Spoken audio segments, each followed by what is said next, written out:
I've washed my hands before coming to my patient, and I will ask them if they wish to use the toilet before we begin the procedure. I will then gather my equipment together. Here on my trolley I have some non-sterile gloves and an apron, some gauze squares, some lubricant, and there's some examples of some lubricating jelly there, and I have my container with warm water with my medication, which is a large volume enema, and I also have here an example to show you the small volume enema. I will be checking the expiry dates on the medication and checking that the medication is intact and is still sealed.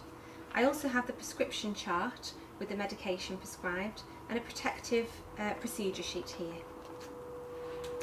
I will advise the patient to remove their clothing from the waist downwards and assist them onto the bed into the left lateral position with their knees flexed.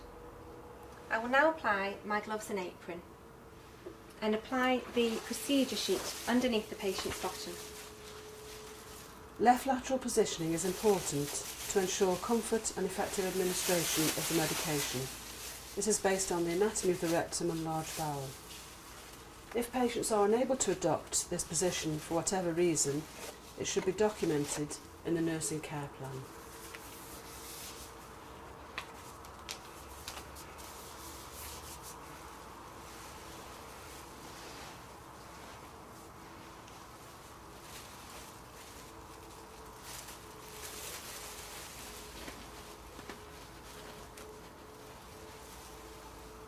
I will now open the packaging and squirt some lubricating jelly onto the gauze square.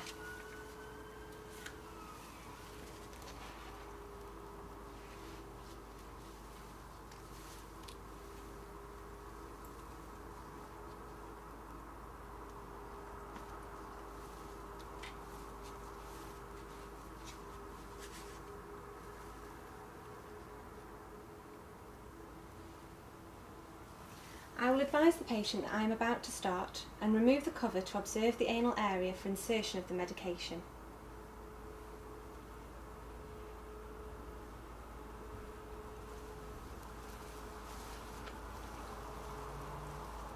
I have then lubricated the full length of the nozzle with the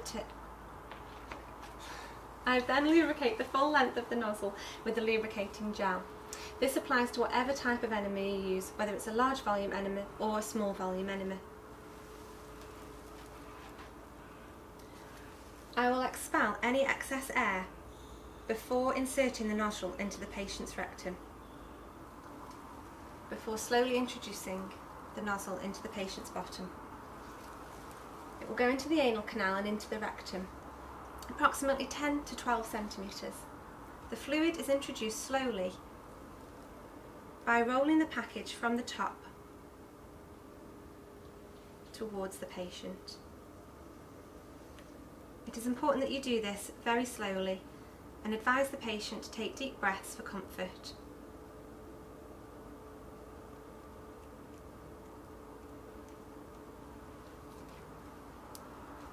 If administering a retention enema, ensure that the bed is positioned at an angle of 45 degrees to aid retention, and then ask the patient to remain in bed for as long as possible.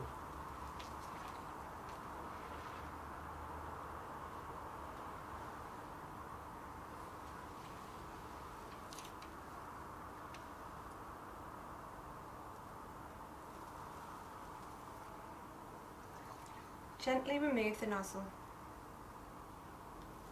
and then take a wipe to remove any excess from the patient's skin.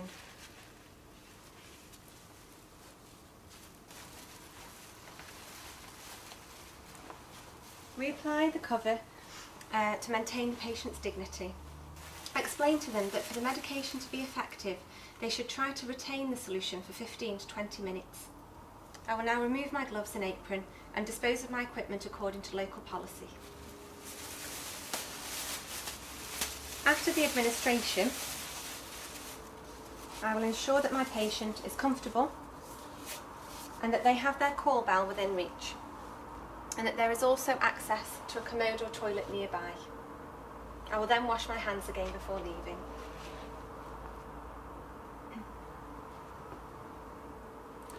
The nurse will sign the medication chart to confirm the administration of the medication.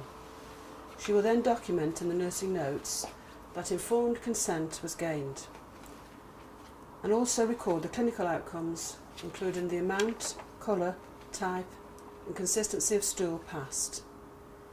If any adverse effect has occurred during the procedure, this should be documented and reported.